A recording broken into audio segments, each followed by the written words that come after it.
Welcome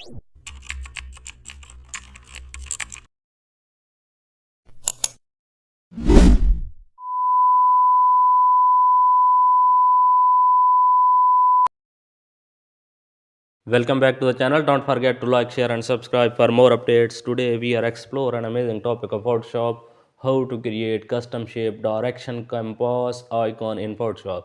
Create a square canvas in Photoshop. Select the custom shape tool from the shape list. Choose a compass or arrow shape. Draw the compass base shape. Change fill color to dark gray. Duplicate the shape. Ctrl plus G. Resize duplicate slightly smaller. Now change its color to lighter shade. Rotate the top shade using Ctrl plus T. Add small and lighter using type tool. Center everything carefully. Add subtle drop shadow if needed. Zoom in to refine edges. Compass icon looks sharp. Custom shape icon is ready in Photoshop. Thanks for watching.